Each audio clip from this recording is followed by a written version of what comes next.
Delivery ಆಗಿದ್ರೆ Ashwath Narayan, doctor Ashwath full term ಆಗಿದ್ರೆ 3, full term ಆಗಿದ್ರೆ 3, ಕಡಿಮೆ ಅಬಾರ್ಷನ್. ಈ ಸರ್ಕಾರನೇ ಒಂಥರ ಅಬಾರ್ಷನ್ ಸರ್ಕಾರ ಇದು. ಯಾವುದೂ ಕಂಪ್ಲೀಟೇ ಇಲ್ಲ, ನಾರ್ಮಲ್ ಡೆಲಿವರಿನೇ ಇಲ್ಲ. ಅಲ್ಲಿ ನೋಡಿದೆ ಮಾದೇವಪ್ಪ ಅವ್ರ ಕತೆ, ಅವ್ರದ್ದು ಅಬಾರ್ಷನ್ ಕೇಸೆ. ಮಾದೇವಪ್ಪಂದು ಅಬಾರ್ಷನ್ ಅವ್ರು ಕೇಳಿಸ್ಕೊಂಡ್ತಾನೆ ಇಲ್ಲ. SC ST ಹಣನೂ ಅದೂ ಅಬಾರ್ಷನ್ ಕೇಸೆ ಅದು ಪಾಪ. ಅದು ಡೈವರ್ಷನ್ನು. ಒಂದು ರೀತಿ ರಾಜ್ಯದಲ್ಲಿ ನಮ್ಮ ಶಾಸಕರು ಯಾರನ್ನು ಕೂಡ ಮುಖ ತೋರ್ಸಂಗಿಲ್ಲ. ಏರಿಯಾದಲ್ಲಿ ಹೋದ್ರೆ ಮುಖ ನಾನು ಹೇಳಲಿಲ್ಲ, ಹೇಳ್ತೀನಿ ಆಮೇಲೆ ಯಾರು ಹೇಳೋರೆ ಅಂತ. ಮುಖನೂ ತೋರ್ಸಂಗಿಲ್ಲ. ಆ ಪರಿಸ್ಥಿತಿ ಇವತ್ತು ರಾಜ್ಯದಲ್ಲಿ ಬಂದಿದೆ. ಮತ್ತೆ ಶಾಸಕರ ಅಳಲನ್ನ ಕೇಳಕ್ಕೆ ಸಾಧ್ಯನೇ ಆಗ್ತಾ ಇಲ್ಲ. ಅದು ಎಲ್ಲ ಶಾಸಕರದು, ನಮ್ದಂತಲ್ಲ, ಕಾಂಗ್ರೆಸ್ ಪಾರ್ಟಿಯವ್ರದ್ದು ಆಗಿಲ್ಲ, ಅವ್ರದ್ದು ಆಗಿಲ್ಲ. ಅಷ್ಟು ಪರಿಸ್ಥಿತಿ ಇವತ್ತು ಆಗಿದೆ. ಇವತ್ತು ಈ ರಾಜ್ಯ ಸರ್ಕಾರ ಹೇಳಿ ಸರ್, ಹಾಡು ಕಂಪ್ಲೀಟ್ ಮಾಡ್ಬಿಡಿ.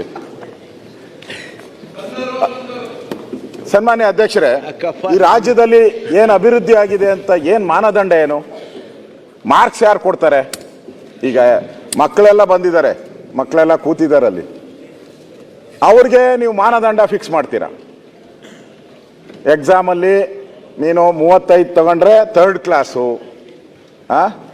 ನೀನು 33. ಓಹೋ, ಅದೊಂದು ಸ್ಪೆಷಾಲಿಟಿ ಸರ್ಕಾರ ಇದ್ದಂಗೆ ಅದನ್ನು. ಅದು ಅಂದ್ರೆ ಮಾಡಿದ್ದೀರಾ. 2nd ಕ್ಲಾಸ್ಗೆ 50 ಬರಬೇಕಾ? 2nd ಕ್ಲಾಸ್ಗೆ 50 ಮೇಲೆ ಬರಬೇಕು. 1st ಕ್ಲಾಸ್ಗೆ 60 ಮೇಲೆ ಹೋಗ್ಬೇಕು. ಡಿಸ್ಟಿಂಕ್ಷನ್ಗೆ 75 80 ಮಾಡಿದ್ದಾರೆ, 75 ಮಾಡಿದ್ದಾರೆ. ಈ ಸರ್ಕಾರ ಈ ಪಟ್ಟಿಯಲ್ಲಿ ಎಲ್ಲಿದೆ ಅಂತಾನೆ ನಾನೇ ಹುಡುಕಾಡ್ತಾ ಇದ್ದೀನಿ. ಈ ಸರ್ಕಾರದಲ್ಲಿ ಈಗ ಫೇಲ್ ಆಗೋಟಿದೆ ಈ ಸರ್ಕಾರ. ಕೆಲವರಿಗೆ ಉತ್ತಮವಾದ ಮಕ್ಕಳಿಗೆ ಗ್ರೇಸ್ ಮಾರ್ಕ್ಸ್ ಇದೆ. Grace marks, bright students grace marks ಇರ್ತದೆ ಕೆಲವೊಮ್ಮೆ. ಪರಮೇಶ್ವರ್ ನೋಡಿ, ಸುರೇಶ್ ಕುಮಾರ್ ಅವರೇ, ಅವ್ರೇನು ಹೇಳ್ತಾ ಇದ್ದಾರೆ, ಗ್ರೇಸ್ ಮಾರ್ಕ್ಸ್ ಒಂದಿದೆ ನೀವು ಹೇಳಲಿಲ್ಲ ಅಂತ, ಅದು ಪರಮೇಶ್ವರ್ ಕೊಡ್ತೀರಾ ಅಂತಂದೆ. ಕೃಪಾಂಕ, ಆ ಪರಿಸ್ಥಿತಿ ಇವತ್ತು. ನಾವು ಪತ್ರಿಕೆಯವರೆಲ್ಲ ಕೇಳ್ತಾರೆ, ಎಷ್ಟು ಮಾರ್ಕ್ಸ್ ಕೊಡ್ತೀರಾ, ನಾವು ಹೇಗೆ ಅಂದ್ರೆ, ಒಬ್ಬ ಎಲ್ಲೂ ಕೂಡ ಕೆಲಸ ಸಿಕ್ಕಿರಲಿಲ್ಲ, ಅಪ್ಲೈ ನೋ ರಿಪ್ಲೈ. ಕೊನೆಗೆ ಅವನೊಂದು ಇಂಟರ್ವ್ಯೂ ಆರ್ಡರ್ ಬಂತು. ಇವತ್ತು ಕೆಲಸ ಸಿಗಲೇಬೇಕು ಅಂತ ಮನೆ ದೇವರು, ಊರ್ ದೇವರು ಎಲ್ಲರಿಗೂ ಕೂಡ ಪ್ರಾರ್ಥನೆ ಮಾಡಿ ಹೋದ ಇಂಟರ್ವ್ಯೂಗೆ. ಅವನ ಗ್ರಾಚಾರಕ್ಕೆ ಅವ್ನ ಮುಂಚೆ 130 ಜನ ನಿಂತ್ಬಿಟ್ಟಿದ್ರು. ಇದು ಕೆಲಸ ಸಿಗೋದು ಡೌಟ್ ಆಯ್ತು, ಆದ್ರೂ ಬಂದ್ಬಿಟ್ಟಿದ್ದೀವಿ, ಒಂದು ಅಟೆಂಡ್ ಮಾಡೋಣ ಅಂತ ಕೂತ್ಕೊಂಡ. ಓದಿರೋದು B. 3 ಗಂಟೆ ಒಂದು ಬಂತು ಸರ್ದಿ. ಅವ್ರಿಗೂ ಕೇಳಿ ಬೇಜಾರಾಗಿತ್ತು ಅಂತ ಕಾಣುತ್ತೆ. 7-4 ಎಷ್ಟು ಅಂತ ಕೇಳಿದ್ರು. 7-4 ಎಷ್ಟು ಅಂತ. ಇವಂಗೋ ಕ್ಯಾಲ್ಕುಲೇಟರ್ ಬಿಟ್ರೆ ಗೊತ್ತಿಲ್ಲ. ಮತ್ತೆ ದೇವ್ರ ಮೇಲೆಲ್ಲ ಭಾರ ಹಾಕಿ 7-4 56 ಅಂದ. ನೀವೇ ನಕ್ಕಿದ್ರಿ, ಹಂಗೆ ಅವರು ನಕ್ಕಿದ್ರು. ಹೋದ ಮನೆಗೆ ಹೋದ ತಕ್ಷಣ ಫಸ್ಟ್ ಕ್ಯಾಲ್ಕುಲೇಟರ್ ಓದ್ದ. 7-4 28. ಕೆಲಸ ಹೋಯ್ತು ಅನ್ಕೊಂಡ. ಒಂದು ವಾರ ಆದ್ಮೇಲೆ ಅವ್ನಿಗೆ ಆರ್ಡರ್ ಬಂದ್ಬಿಡ್ತು. ಯಾರಿಗೂ ಹೇಳಿಲ್ಲ, ಹೋಗಿ ಕೆಲಸಕ್ಕೆ ಸೇರ್ಕೊಂಡ್ಬಿಟ್ಟ. ಆ 6 ತಿಂಗಳು ಪ್ರೊಬೇಷನ್ ಏನೋ ಇರುತ್ತಲ್ಲ, ಪ್ರೊಬೇಷನ್ ಮುಗಿದ್ಮೇಲೆ ಪರ್ಮನೆಂಟ್ ಆದ್ಮೇಲೆ ಆ ಬಾಸ್ ಹತ್ರ ಹೋದ, ಹೆಂಗ್ ಸರ್ ಕೆಲಸ ಕೊಟ್ರಿ ಅಂತ. ಯಾಕಪ್ಪ ಅಂದ್ರು. ನಾವು ಕೇಳಿದ್ರಿ, ಏನ್ ಕೇಳಿದ್ವು? 7-4 ನೀನೆಷ್ಟು ಹೇಳಿದೆ? 50. ಪುಣ್ಯನೇ, ಬೇರೆಯವರೆಲ್ಲ 90 100 120 ಹೇಳಿದ್ರು. ನೀನು ಹತ್ರ ಹೇಳಿದ್ದು ಕೊಡಿಸ, ಕೆಲಸ ಕೊಡಿಸುವ. ಅದೇ ರೀತಿ ಇದು. ಆ ಪರಿಸ್ಥಿತಿ ಎಲ್ಲ ಕಾಂಗ್ರೆಸ್ ಅವ್ರದ್ದು ಅದೇ ಪರಿಸ್ಥಿತಿ, ಶಾಸಕರದು. ನಾವು ಪತ್ರಿಕೆಯಲ್ಲಿ ಓದ್ತೀರಿ, ಶಾಸಕಾಂಗ ಸಭೆ ಆದಮೇಲೆ ಎಲ್ಲ ಪತ್ರಿಕೆಯಲ್ಲಿ ಓದಿ ಏನೇನು ಬಂದಿದೆ ಅಂತ ಎಲ್ಲ ಓದ್ತೀರಿ. ಮತ್ತು ನಮ್ಗೆ ಸ್ನೇಹಿತರು ಇದ್ದಾರಲ್ಲ, ಅವರೆಲ್ಲ ಹೇಳ್ತಾರೆ. ಅವರೆಲ್ಲ ಹೇಳಿದ್ರು, ನಿಮ್ಮ ಸರ್ಕಾರನೇ ಬೆಸ್ಟ್ ಅಣ್ಣ. ಈಗ ಬಂದು ನಮ್ದು ಖಾತೆ ಒಂಥರ ಬೆಂಕಿ ಮೇಲೆ ಬಿದ್ದ ಹಂಗಾದ್ರೆ ಸುರೇಶ್ ಹೇಳ್ದಂಗೆ ನಿಮ್ದು 50 ಸುಳ್ಳು ಆಯ್ತು. ಇದೆಲ್ಲ ಸುಳ್ಳು ಸ್ವಾಮಿ. ಈಗ ಬೇರೆಯವರೆಲ್ಲ ನಮ್ಮವರೆಲ್ಲ 80 90 ಅಂತ ಎಲ್ಲ ಹೇಳ್ಬಿಟ್ಟಿದ್ರು ಅಂತ. ನಿಮ್ದು 56ಕ್ಕೆ ಬೆಸ್ಟ್ ಆಯ್ತಲ್ಲ. ಅಲ್ಲ, ಒಪ್ಕೊಂಡ್ರಲ್ಲ 80 ಅಂತ ದೂರ. ಓಕೆ, ಪರಮೇಶ್ವರ್ ಒಪ್ಕೊಂಡ್ಮೇಲೆ ಏನ್ ಮಾಡಕ್ಕಾಗಲ್ಲ. ಒಪ್ಕೊಂಡಿದಿರಲ್ಲ, ಯಾವ ಸ್ಥಿತಿ ಅವ್ರು ಯಾವ ಸ್ಥಿತಿ ಅನ್ನೋದು 80ಕ್ಕೆ ಒಪ್ಕೊಂಡಿದ್ದಾರೆ. ಅಧ್ಯಕ್ಷರೇ, ಏನಾದ್ರೂ ಒಂದು ಲ್ಯಾಂಡ್ ಮಾರ್ಕ್. ಈಗ ತಾವು ಮತ್ತು ಶಾಸಕರು ಚರ್ಚೆ ಮಾಡ್ತೀರಿ, ಚರ್ಚೆ ಮಾಡೋ ಟೀಕೆ ಟಿಪ್ಪಣಿ ಇರಬಹುದಲ್ಲ, ಸ್ವಾಭಾವಿಕ. ನಾನು ಯಾವುದೇ ಸಕಾರಾತ್ಮಕವಾಗಿ ನಿಮ್ಮ ಟೀಕೆಯನ್ನು ಬಹಳ ಇಂಪಾಗಿ ಕೇಳುವಂತಹ ಒಂದು ಟೀಕೆ ಆಗಿರಲಿ ಅಂತ ಹೇಳಲಿಕ್ಕೆ ಬಯಸ್ತೇನೆ.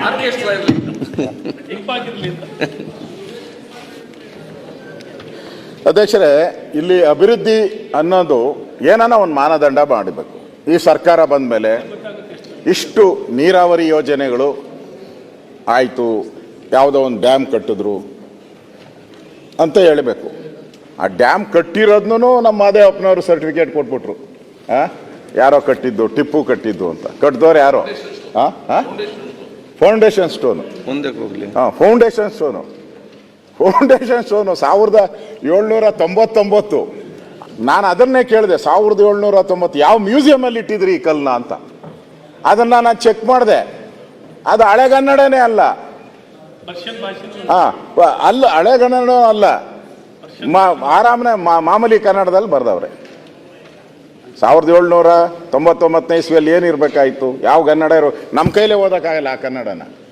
ಇದು ಆರಾಮಾಗಿ ಬರ್ದಿದೆ ಕನ್ನಡ, ಬಿಡಿ. ಹಂಗೇನಾದ್ರೂ ಮಾಡಿದ್ದೀರಾ ಡೆವಲಪ್ಮೆಂಟು?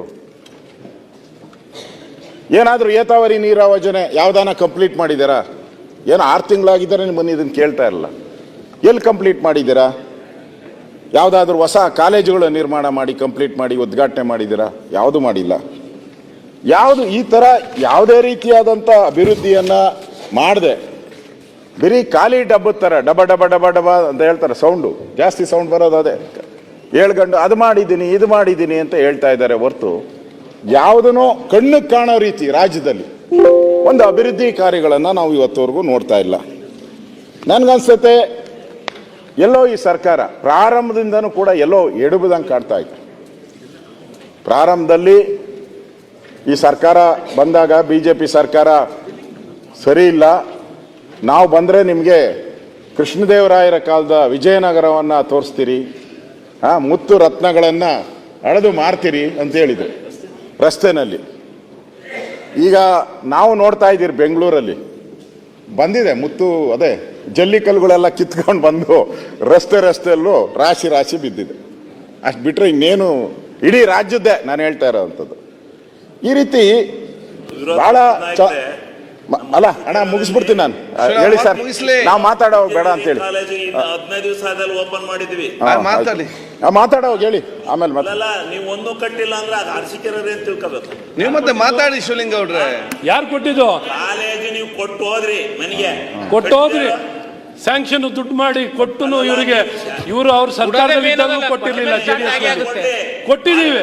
ಕೊಟ್ಟಿರೋರು ಯಾರು ಅಂತ ಹೇಳಕ್ ಇವ್ರಿಗೆ ಅಂದ್ರೆ ಇವ್ರು ಯಾವ ರೀತಿ ವ್ಯಕ್ತಿ ಅಂತ ಹೇಳ್ಬೇಕು ನಾನು? ಅರೇ ನಿಮ್ಗೆ ಅಷ್ಟು ನಿಷ್ಠೆ ಇಲ್ಲ, ಬರ್ರಿ. ಅಯ್ಯೋ, ಅದನ್ನು ಬೆಂತಡ್ಕೋತೀಯ ಬನ್ನಿ. ಈಗ ಚರ್ಚ್ ಕಡೆ ಹೇಳ್ಬೇಕು ಗಟ್ಟಿಯಾಗಿ. ಯಾರ ಕಾಲದಲ್ಲಿ ಯಾರು ಕೊಟ್ಟಿಲ್ಲದ ಕಾಲದಲ್ಲಿ ನಾವು ಬಂದಾಗ ನೀವು ಕೇಳಿದ್ರಿ. ಏಕಮುಖವಾಗಿ ನೀವು ಹೊಡ್ಕೊಂಡು ನಿಮಗೆ ನಿಮ್ಮ ಕ್ಷೇತ್ರ ಬಂದಾಗ ನಿಮ್ಮ ಅಶ್ವಥ್ ನಾರಾಯಣಪ್ಪ ನಿನ್ನ ಹತ್ರ ಬಂದಿದ್ದೆ, ಕೊಟ್ಟೆ ಅಂತ ಥ್ಯಾಂಕ್ಸ್ ಹೇಳಿ ನೀನು ಕಂಪ್ಲೀಟ್ ಮಾಡಿದೆ ಅಂತ ಹೇಳಿ. ಅದು ನಂದು ಈ ಸರ್ಕಾರದ ಅದನ್ನ ಯಾಕೆ ಮುಚ್ಚಿಟ್ಟು ಇದನ್ನ ಹೇಳಕ್ ಹೋಗ್ತೀರ? ಅದನ್ನ ಅಧ್ಯಕ್ಷ ಕೂತಿಸಿ ಅವರು ಶಿವಲಿಂಗ ಅವ್ರೆ ಅಟ್ಲೀಸ್ಟ್ ಮಾತಾಡೋರ್ಗು ಕಂಪ್ಲೀಟ್ ಮಾಡೋರ್ಗು ಒಂದು ಅರ್ಧ ಗಂಟೆ. ಶಿವಲಿಂಗ ಅವರು ಮಾತಾಡ್ಲಿ. ಅವ್ರು ನೋಡಿ, ಆಡಳಿತ ಪಕ್ಷ ಸದಸ್ಯರಿಗೆ ಸಭಾಧ್ಯಕ್ಷರೇ ನೋಡಿ, ಇರದೇ 3 ದಿನ ಸದನ, ದಯವಿಟ್ಟು ಅನೇಕ ಶಿವಲಿಂಗ ಅವ್ರೆ ವಿಷಯಗಳು ಚರ್ಚೆ ಆಗಬೇಕು. ಅವರು ನೋಡಿ, ಅವರ ವಿಚಾರನ ಹೇಳ್ತಾರೆ, ನೀವು ನಿಮ್ಮ ವಿಚಾರ ಹೇಳ್ತೀರಿ. ನೀವು ಆಡಳಿತ ಪಕ್ಷದಲ್ಲಿದ್ದೀರಿ, ನಿಮ್ಮೆಲ್ಲ ಕೆಲಸ ಆಗಿರ್ಬಹುದು, ಅವ್ರಿಗೆ ಆಗದಿರ್ಬಹುದು. ಅವರ ವಿಚಾರ ಹೇಳ್ತಾರೆ, ನೀವು ಮಾತಾಡೋದು ನೀವು ಮಾತಾಡಿ. ಕೂಡ್ರಿ ಶಿವಲಿಂಗೇಗೌಡರು ಒಂದು ಅರ್ಧ ತಾಸು ಕೊಡ್ತಾರೆ. ಅವ್ರೀಗ ಪ್ರತಿಪಕ್ಷ ನಿಂತುಕೊಂಡು ಅವರ ವಿಚಾರ ಅವ್ರು ಹೇಳ್ತಾರೆ. ನಿಮ್ಗೆ ಬೇಕಾಗಿ ಅವ್ರು ಹೇಳ್ತಾರ, ನಿಮ್ಗೆ ಬೇಕಾದಾಗೆ ನಿಮ್ಮಲ್ಲಿ ಏನು ಅಭಿವೃದ್ಧಿ ಆಗಿದೆ, ಏನೆಲ್ಲ ಡೆವಲಪ್ಮೆಂಟ್ ಆಗಿದೆ ಅದನ್ನ ಯಾವಾಗ ಕೊಡ್ಲಿ ಮಾತಾಡ್ಲಿಕ್ಕೆ ನಿಮ್ಗೆ ಮಾತಾಡಿ ಮತ್ತೆ ಬೇಕಾದ್ರೆ ಯಾವಾಗ ಒಮ್ಮೆ ಬರುದು, ಮಾತಾಡಿ ಹೋಗುದು, ಮತ್ತೆ ಮನಸ್ಸು ಬಂದಾಗ ಬರುದು, ಇಲ್ಲಿ ಕೂತ್ಕೊಂಡು ಬೇರೆ ಬುದ್ಧಿ ಹೇಳುದು. ಅಧ್ಯಕ್ಷರೇ, ಅವ್ರು ಮೂಗುಬಟ್ಟು ನೀವು ಕೂತ್ಕೊಳ್ಳಿ. ಮೂಗು ಯಾರು ಮಾಡಿರೋದನ್ನ ಆಯ್ತು ಸುರೇಶ್ ಅವರೇ. ಸನ್ಮಾನ್ಯ ಅಧ್ಯಕ್ಷ, ಇಲ್ಲ ಇವ್ರಿಗೆ ಶಿವಲಿಂಗೇಗೌಡರಿಗೆ ಸ್ವಾತಂತ್ರ್ಯ ಬಂದು ಇಷ್ಟು ವರ್ಷಕ್ಕೆ ಎಷ್ಟು ಕಾಲೇಜ್ ಕೊಟ್ಟರು ಕುಮಾರಸ್ವಾಮಿ ಅವರು, ಎಷ್ಟು ಆಯ್ತು. ಅದನ್ನ ಈಗ ಯಾಕೆ ನೀವು ಮಾತಾಡೋದು ಮಾತಾಡಿ. ಅವೆಲ್ಲ ಸುರೇಶ್ ಅವರೇ, ಅದೆಲ್ಲ ದಯಮಾಡಿ ಈಗ ಸ್ವಾತಂತ್ರ್ಯ ಬಂದಾಗ ಈಗ ಎಷ್ಟು ಕಾಲೇಜ್ ನೀವು ಇತ್ತು, ಮಾತಾಡೋದು ಅದಕ್ಕಿಂತ ಡಬಲ್ ನೀವು ಮಾತಾಡೋದು ಮಾತಾಡಿ. ನೀವು ಮಾತಾಡೋದು ಮಾತಾಡಿ. ಶ್ಲಾಘಿಸ್ಬೇಕು ದಯಮಾಡಿ, ಆ ಕೃತಜ್ಞತೆ ಸುರೇಶ್ ಅವರೇ, ನಾನೆಲ್ಲ ಸದಸ್ಯರಿಗೆ ಹೇಳುದಿಷ್ಟೇ. ಒಂದ್ ಸೆಕೆಂಡ್ ಸುರೇಶ್ ಅವರೇ, ನಾನೆಲ್ಲ ಹೇಳುದಿಷ್ಟೇ, ಈ ಚರ್ಚೆ ಬೇಗ ಮುಗಿಸ್ಬೇಕು. ಅವರವ್ರ ಇಚ್ಛೆ ಅವ್ರನ್ನ ಹೇಳ್ತಾರೆ. ಕೆಲವು ಕಡೆ ಡೆವಲಪ್ಮೆಂಟ್ ಆಗಿರ್ಬೋದು, ಕೆಲವು ಕಡೆ ಡೆವಲಪ್ಮೆಂಟ್ ಆಗೋದಿರ್ಬೋದು. ಆದವ್ರು ನಮ್ಗೆ ನಾನು ಹೇಳ್ಬೋದು ನನಗೆ ಆಗಿದೆ ಅಂತ ಹೇಳಿ ಅಲ್ವಾ, ಅದು ಅವರ ವಿಚಾರ ಹೇಳ್ತಾರೆ ಇದರಲ್ಲಿ. ಅದಕ್ಕೆ ಬೇಕಾಗುವಂತಹ ಎಲ್ಲ ಉತ್ತರ ಸರ್ಕಾರ ಕೊಡ್ತದೆ. ಶಿವಲಿಂಗೇಗೌಡರು ಸಂಗಮೇಶ್ ಒಂದೇ ನಿಮಿಷ ಈಗ ಶಿವಲಿಂಗೌಡ್ರೆ ಮಾಡಬೇಡ ಸ್ವಲ್ಪ. ಶಿವಲಿಂಗೌಡ್ರೆ ಆಯ್ತು. ಈ ಶಿವಲಿಂಗೇಗೌಡರು ನೋಡಿ, ಅವ್ರಿಗೇನೇನು ಅನ್ಸಿದ್ಯೋ, ಅಧಿಕಾರದಲ್ಲಿ ಇರುವವರು ಪ್ರತಿಪಕ್ಷ ಟೀಕೆಗಳನ್ನು ಕೇಳಿಸುವಂತಹ ಶಕ್ತಿ ಮತ್ತು ವ್ಯಕ್ತಿತ್ವ ಬೇಕು, ತಾಳ್ಮೆ ಬೇಕು. ಆಯ್ತಾ, ಕೇಳಿ ನೀವೆಲ್ಲವೂ ಕೂಡ ಸಾಧನ ಸೀಮಿತಲ್ಲ, ಮಾಧ್ಯಮ ಅದಕ್ಕೆ ಉತ್ತರ ಕೊಡುವಾಗ ಸರ್ಕಾರ ಕೊಡ್ತದೆ. ನಿಮ್ಗೆ ಬೇಕಾದಾಗೆ ಮಾತಾಡ್ಬೇಕಂತ ಹೇಳಿದ್ರೆ ಆಗುದಿಲ್ಲ. ಸರ್ಕಾರ ಅದಕ್ಕೆ ಉತ್ತರ ಕೊಡ್ತದೆ. ನಿಮ್ಗೆ ಅವ್ರು ಕೂತ್ಕೊಂಡ ನಂತರ ನಿಮ್ಗೆ ಮಾತಾಡುವಾಗ ನೀವೆದ್ದು ನಿಂತು ಎಷ್ಟು ಬೇಕಾದ್ರೂ ಯಾವ ವಿಚಾರ ಬೇಕಾದ್ರೂ ಸೀಮಿತವಾಗಿ ಮಾತಾಡಿ. ಸನ್ಮಾನ್ಯ ಅಧ್ಯಕ್ಷರೇ, ನೋಡಿ ಈ ಪದೇ ನೋಡಿ, ನಾನು ಬೇಗ ಮುಗಿಸ್ಬೇಕು ಅಂತ ಇದ್ದೆ. ಪದೇ ನಾನು ಶಿವಲಿಂಗೇಗೌಡರಿಗೂ ನಾನು ವಿನಂತಿ ಮಾಡ್ತೀನಿ. ಅವರು ಜ್ಞಾನಿಗಳಿದ್ದಾರೆ, ಅವ್ರಿಗೆ ಇಲ್ಲಿ ಸೀಟ್ ಸಿಗ್ಬೇಕಾಯ್ತು, ಬಸ್ ಮಿಸ್ ಆಯ್ತು. ನಾನು ಹೇಳೋದು ಪರವಾಗಿಲ್ಲ, ಬಸ್ ಮಿಸ್ ಆದ ಪರವಾಗಿಲ್ಲ. ಇವಾಗ ಏನು ರೆಡಿ ಮಾಡ್ಕೊಂಡು ಅವರು ಮಂತ್ರಿ ಯಾರು ಉತ್ತರ ಕೊಡ್ತಾರೋ ಅವ್ರಿಗೆಲ್ಲ ಬರ್ಕೊಟ್ಬಿಡಿ. ಅವ್ರು ಏನೇನು ಬೇಕೋ ಎಲ್ಲ ಓದ್ಲಿ. ಯಾಕಂದ್ರೆ ಮಂತ್ರಿಗಳಿಗೆ ಸ್ವಲ್ಪ ಜ್ಞಾನ ಕಡಿಮೆ ಇರ್ತದೆ. ಅದಕ್ಕೋಸ್ಕರ ಕೊಟ್ಟರೆ ಅವ್ರು ಹೇಳಿ. ಸುಮ್ಮನೆ ಮಧ್ಯೆ ತೊಂದರೆ ಮಾಡೋದ್ರಿಂದ ನಮ್ಮ ಭಾಳಷ್ಟು ಸದಸ್ಯರು ಮಾತಾಡಬೇಕಾಗಿದೆ. ಅದಕ್ಕೋಸ್ಕರ ದಯವಿಟ್ಟು ನಾನು ಪ್ರಮುಖವಾಗಿ ಈ ಸರ್ಕಾರ, ಮುಖ್ಯಮಂತ್ರಿಗಳು ಹೊಸದಾಗಿ ಕ್ಷಣ ಕ್ಷಣದ ಸುದ್ದಿಗಳಿಗಾಗಿ ಫ್ರೀಡಂ ಟಿವಿ ಸಬ್ಸ್ಕ್ರೈಬ್ ಮಾಡಿ, ಲೈಕ್ ಮಾಡಿ ಹಾಗೂ ಫಾಲೋ ಮಾಡಿ. ಹೊಸ ಸುದ್ದಿಗಳ ನೋಟಿಫಿಕೇಶನ್ಗಾಗಿ ಬೆಲ್ ಐಕಾನ್ ಮೇಲೆ ಕ್ಲಿಕ್ ಮಾಡಿ.